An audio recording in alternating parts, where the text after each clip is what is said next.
안녕하세요. 이재식 국어학원 3-2화입니다. 아이들과 항상 만나서 수업을 하면서도 학부모님들께 인사를 드릴 기회가 없어서 아쉬웠는데 이번 기회로 인사드리겠습니다. 반갑습니다.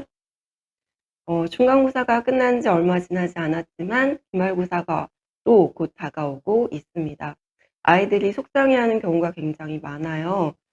중간고사 시험을 굉장히 열심히 준비했고 시험 점수 결과도 좀 아쉽긴 하지만 아주 많이 나쁘지 않았었는데 등급 컷이 너무 높게 형성이 되어서 상대적으로 그렇게 잘한 결과가 아닌 상황이 되어 버렸습니다. 그래서 속상하고 그리고 좀 많이 실망을 많이 하더라고요. 그래서 저도 같이 지켜보면서 너무 안타깝고 힘들게 공부하는 그 과정을 다 지켜봤었기 때문에 어떻게 인제 위로를 해야 될지 그리고 힘을 낼 수 있도록 기말고사에 좀 더 집중할 수 있도록 도와줄 수 있을까 고민을 하다가 중간고사 시험지를 다시 한번 보면서 '기말고사를 준비하는 게 좀 더 현명하지 않을까.'라는 생각을 하게 되었습니다. 그래서 아이들에게 그리고 학부모님들께 중간고사 시험이 어떤 요소들로 구성이 되었었는지 좀 말씀을 드리고자 합니다. 중간고사 시험은 일종의 기말고사 예고편이라고 볼 수 있을 것 같은데요. 중간고사 시험지를 꼼꼼하게 살펴보면 기말고사 시험이 어떻게 출제가 될지 예측이 어느 정도 가능합니다. 기말고사 시험지를 미리 볼 수 있는 방법은 중간고사 시험지를 분석하는 거죠. 중간고사는 기말고사의 기출문제라고 볼 수 있습니다. 왜냐하면 동일한 학교 선생님들께서 출제위원이 되셔서 기말고사를 다시 한번 출제하실 것이기 때문입니다. 그래서 선생님들이 좋아하시는 유형이 뭔지 그리고 난도를 높이고자 하셨을 때 어떤 유형으로 출제하는지를 다시 한번 면밀히 살펴볼 필요가 있을 것 같습니다. 중간고사 시험 문제를 통해서 기말고사가 어떻게 출제될지 방향성과 유형을 예측해 보도록 하겠습니다. 몇 가지 요소로 나누어서 살펴보고자 합니다. 먼저 영역별로 몇 문항씩 출제가 되었는지, 그리고 1번부터 5번까지의 선지는 어떻게 구성하셨는지, 그리고 배점은 어떻게 분포를 시키셔서 몇 문항 출제하셨는지 등등 통계를 통해서 우리 학교 선생님의 성향을 좀 살펴보려고 합니다. 그리고 등급 컷이 지금 어떻게 산출이 되었는지 중간고사 결과를 기준으로 말씀을 드리도록 하겠습니다. 이번 중간고사 시험지인데요. 첫 번째 페이지입니다. 한글 맞춤법이 1번과 2번에 출제가 되었어요. 현대문법으로. 전체 26문항으로 출제가 되었고 문법이 13문항 그리고 문학이 13문항으로 딱 50대 50의 비율을 맞추어서 출제하셨습니다. 문법에서는 고전문법의 비중이 굉장히 컸습니다. 고대국어, 중세국어, 근대국어까지 교과서 외에 범위까지 프린트로 추가 제공하셔서 좀 더 어렵게 그리고 학습량을 아이들이 많이 늘릴 수 있도록 그렇게 시험 범위를 제시를 하셨어요. 그리고 문학에서는 고전 문학과 현대 문학의 비율이 거의 유사하게 출제되었지만 현대 문학의 문항이 한 문제 정도 더 많이 출제가 되었습니다. 현대 문법과 고전 문법을 비교하면 고전 문법이 훨씬 출제 문항 수가 많았습니다. 현대 문법은 한글 맞춤법 정도만 시험 범위에 포함이 되어서 3문항 정도 출제가 되었고 나머지는 고대국어, 중세국어, 근대국어 범위로 출제가 되었습니다. 현대문학과 고전문학 거의 유사하게 비율을 차지했는데 현대문학이 한 문항 정도 더 많이 출제가 되었습니다. 그래서 우리 부천여고 선생님께서는 전체적인 안배를 굉장히 고려하셔 가지고 문항 수도 결정하시고 출제하신다라는 것을 짐작해 볼 수가 있었습니다. 그리고 학생들이 의외로 굉장히 또 예민하게 신경 쓰는 부분이 문제를 풀고 나서 시험 시간이 좀 여유가 있으면 꼭 이 자신이 선택한 답안에 번호가 어느 번호가 좀 많이 나왔는지 골고루 잘 분산이 되었는지를 확인하는 그런 행동들을 많이 하더라고요. 시험지를 제가 인제 사진으로 받으면 꼭 첫 번째 페이지나 마지막 페이지에 1, 2, 3, 4, 5 번을 쓰고 답안의 개수가 몇 개였는지를 체크를 해서 혹시 하나의 번호로 쏠림 현상이 나타나면 불안해하면서 수정을 하는 경우들도 종종 있습니다. 근데 만약에 학교 선생님께서 그런 그 선지 번호 수에 문항 수에 뭔가 좀 조절을 사전에 하지 않았는데 학생들이 그것을 신경 쓰는 거라면 그거 뭔가 선생님들의 성향에 맞지 않게 문제를 해결하는 그런 상황이라 제가 한번 체크를 해 봤습니다. 우리 부천여고 선생님께서는 선지별 비율을 고려하시는지를 체크를 해 봤더니 '크게 고려하시지 않는 것 같다.'라는 생각이 드는 결과가 나왔습니다. 1 번부터 5 번까지 전체적으로 안배를 하셨다라기보다는 3번 문항은 3개 문항 정도밖에 되지 않고 5 번이 답인 문항 수가 7 개나 나왔습니다. 그리고 1 번과 2 번은 4 문항과 6 문항 각각 요렇게 출제가 되었더라고요. 대부분의 학교 선생님들께서 1-2 번이 답인 경우보다 4 번, 5 번이 정답인 그런 문항을 많이 출제하십니다. 왜냐하면 학생들이 후반부까지 인제 후반부 선지까지 다 읽으면서 시간을 좀 지연시키면서 애를 먹기를, 그래서 좀 어렵게 문제를 풀어 나가기를 바라시는 경우들이 많은 것 같아요. 그래서 1-2 번의 답을 배치하는 것에 대해서 좀 부담스러워하시는 경우들도 있더라고요.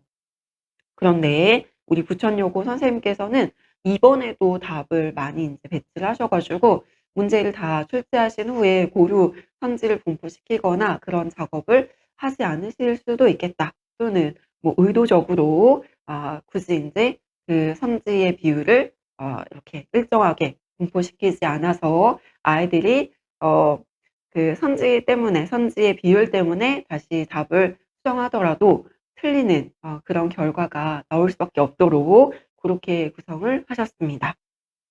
그래서 혹시 내가 답을 체크를 했는데 이상하게 어느 한 번호에 답이 많이 나온다고 하더라도 그걸 너무 신경 쓸 필요는 없을 것 같습니다.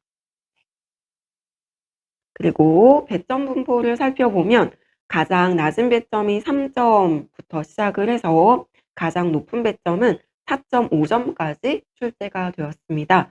구간별로 살펴보면 3 점에서 3.4 점까지는 0.4 점으로 분포가 되어 있지만 나머지의 구간들은 모두 0.1, 0.1씩 분포를 시키셔서 최대한 동점자가 적게 나오도록 그렇게 인제 설정을 해 두고 계셨어요. 그리고 문항 수도 두 문항, 두 문항, 한 문항 요렇게 출제하셔 가지고 아주 고르게 문제를 출제하시는 그런 성향을 가지고 계셨습니다. 그리고 등급 컷의 결과를 살펴보면요. 우리 중간고사의 경우 100 점인 친구들이 전교에 5 명이나 된다고 합니다. 학교 선생님께서도 예상하지 못하신 결과였나 봐요. 그래서 선생님께서 굉장히 어렵게 출제를 했는데 "아이들이 왜 이렇게 점수가 잘 나왔는지 모르겠다." 이렇게 말씀을 하셨다고 해요. 제가 시험지를 봤을 때도 문학도 외부 지문 출제 비중이 높았고, 그리고 고전문법도 어 일단 범위 자체가 굉장히 다른 학교에 비해서 좀 넓고 어려운 개념까지 포함이 되어 있었음에도 불구하고 출제하실 때 외부 문헌에서 근거를 가져오셔 가지고 아주 까다롭게 학생들이 처음에 시험지를 받았을 때 당황할 수밖에 없도록 고렇게 문제를 출제하셨더라고요. 그럼에도 불구하고 90점 이상인 친구들이 전교에 30 명이 넘는다고 합니다. 지금 우리 부천여고의 전교생은 196 명이고 그중에서 상위 4% 1 등급이 나온다면 7 명만 1 등급이 가능한데 벌써 배점이 5 명이기 때문에 한 문제 틀린 친구들 중에서 정말 낮은 배점을 틀린 친구들만 2명 정도 1 등급에 들어갈 수 있는 그런 상황입니다. 그래서 학생들이 너무너무 지금 부담도 크고 또 속상해하고 있어요. 그래서 우리 학부모님들께서 이런 상황을 아시고 좀 격려를 많이 해 주셨으면 합니다. 저도 일단 최선을 다하는 것에 의미가 있고, 그리고 또 아주 구간별로 그 촘촘하게 학생들의 점수가 형성이 되어 있기 때문에 엎치락뒤치락 충분히 뭔가 전환의 가능성은 있다라고 얘기를 해 주고 있습니다. 그리고 문항의 유형을 살펴보면요. 우리 학교 내신에서는 내신형, 그리고 유사 수능형, 수능형 유형으로 출제가 됩니다.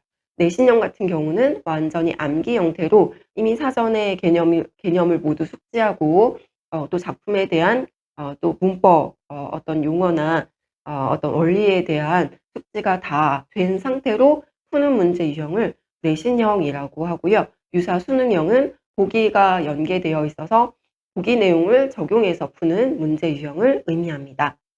그리고 수능형은 완전히 새로운 지문이 출제가 되어서 보기를 바탕으로 푸는 형태를 수능형이라고 칭합니다. 우리 부천여고에서는 수능형에 가까운 문제까지도 출제가 되고 있는 추세입니다. 그래서 굉장히 난이도가 높다라고 할 수 있습니다. 타 학교에 비하면 거의 상 정도의 난도임에도 불구하고 부천여고 학생들의 그 시험 준비 수준이 워낙 높아서 중상 정도라고 평가할 수 있을 것 같습니다. 부천여고 내부적인 난도는 중상 정도로 볼 수 있을 것 같고, 이번 중간고사 시험만으로도 충분히 등급 변별이 잘 된 그런 상태입니다. 하지만 0.1점, 0.1점 요렇게 인제 모두 촘촘하게 이렇게 자리를 차지하고 있기 때문에 한 문제를 더 맞춘다는 것은 굉장히 큰 결과로 나타날 수 있어요. 그래서 기말고사에 최대한 최선을 다해서 노력해 줄 필요가 있을 것 같습니다. 그리고 이번 중간고사의 킬러 문항인데요. 아주 많이 까다롭고 어렵다기보다는 학생들이 힘들어할 만한, 고민할 만한 유형으로 출제가 된 문항이었습니다. 있는 대로 모두 고른 것은 이라고 해 가지고 기역부터 미음까지 중에 2개 또는 3개의 정답을 서로 인제 조합을 맞추어서 푸는 문제인데요. 예를 들어서 니은과 디귿에 대해서 답이라는 확신이 있었다고 하더라도 미음에 대해서 약간 고민을 하는 그런 상황이었다면 1 번을 답할지 4 번을 답할지 고민을 하다가 1 번을 선택해서 오답이 되는 경우들이 생기는 그런 유형입니다. 학교 선생님들께서 이런 유형을 출제하면 학생들이 많이 틀린다는 것을 잘 알고 계셔서 어렵게 출제하시려는 그런 의도를 가지고 계신 경우에 요런 형태의 문항을 많이 출제하시는 편입니다. 그렇다면 기말고사 대비 어떻게 해야 될까에 대해서 고민을 해볼 필요가 있을 것 같은데요. 자신의 상황에 대한 점검이 우선 잘 이루어져야 될 것 같습니다. 내가 개념에 대한 숙지 또는 그 문제를 풀 때 필요한 내용에 대해서는 이미 공부가 꼼꼼하게 잘 되었는데, 문제를 푸는 상황에서 현장에서 실수를 했거나 놓친 부분이 있어서 굉장히 아쉽게 감점이 됐다면 '내가 준비한 그 어떤 수준이 조금 모자랐구나.'라고 생각을 하고 좀 더 반복 횟수를 늘려준다거나 시험 현장에서 좀 더 집중할 수 있는, 긴장하지 않을 수 있는 그런 마음의 준비, 노력이 필요할 것 같아요. 그런데 만약에 내가 그 문제를 다시 푼다고 해도 틀릴 만큼 내가 내용을 몰라서 '그 문제를 놓쳤다.'라고 판단되는 문제가 있었다면 지금 내가 중간고사 시험 준비를 하는 그 수준이 정말 '문제가 있었구나.'라고 반성을 하고 중간고사 준비했던 것보다 2 배, 3 배, 4 배의 양으로 준비할 수 있도록 노력을 해 주어야 될 것 같습니다. 그리고 가장 현실적인 방법을 하나 제안 드리려고 합니다. 우리 부천여고 친구들은 대부분 여름학기 수업을 수강을 한 친구들이 많은데요. 어 여름방학 또는 겨울방학은 내신 선행을 할 수 있는 아주 좋은 기회입니다. 수능이나 모의고사에 대해서까지 넓게 준비를 함으로써 부천여고 시험 문제 유형에 미리 사전에 적응할 수 있는 그런 아주 귀한 시간이라고 볼 수 있는데요. 여름학기를 준비했던 같이 수강했던 우리 친구들은 문학과 문법, 개념을 미리 공부를 했습니다. 문학 작품을 꼼꼼하게 분석하고 문제풀이를 통해서 습득을 했었고요. 그리고 문법에 대해서도 개념을 반복해서 수업을 듣고 문제를 풀면서 어느 정도는 준비를 해 가지고 학기 중에 좀 더 반복해 줄 수 있는 그런 여유를 만들어 두었습니다. 그래서 아이들이 직접 인제 체감을 했어요. 선생님, 저희 인제 학교 개학하고 나서 수업을 해 보니까 학원에서 여름 학기에 수업 들었던 내용들이 다 교과서에 실려 있더라고요. 그래서 수업을 듣는데 학원에서 들은 내용과 똑같았어요. 그래서 "너무 좋았어요." 이런 반응들을 많이 인제 얘기를 들려줘서 굉장히 저도 뿌듯했고 아이들도 쪼끔 더 마음 편하게 부담을 줄이고 준비를 할 수가 있었습니다. 그래서 2 학기의 준비는 여름 학기에, 그리고 1 학기의 준비는 겨울 학기에 하면서 그것을 하나의 어떤 루틴으로 만들어서 계속 인제 2 학년, 3 학년 올라갈 때까지 진행을 해 주면 좀 더 안정적인 점수의 확보, 그리고 좀 더 부담을 줄이고 또 더 반복해 하고 또 완성도를 높일 수 있는 그런 방법이 될 것 같습니다. 여기까지 2 학기 중간고사 어떻게 출제됐는지 주로 인제 통계의 형식으로 살펴보았습니다. 여러분, 중간고사 시험지를 한번 꺼내어서 다시 한번 살펴보면 좋겠고요. 학부모님들께서도 우리 아이들이 열심히 준비했음에도 불구하고 혹시 결과가 좀 실망스럽다면 "더 열심히 해 보자. 우리 대한민국의 고등학생의 생활이 참 쉽지 않구나. 너무 힘들지?"라고 좀 으쌰으쌰 힘을 주는 그런 격려 부탁드립니다. 우리 아이들과 학원에서 최선을 다해서 준비하도록 하겠습니다. 혹시 궁금하신 점이 있으시면 언제든지 연락 주세요. 감사합니다.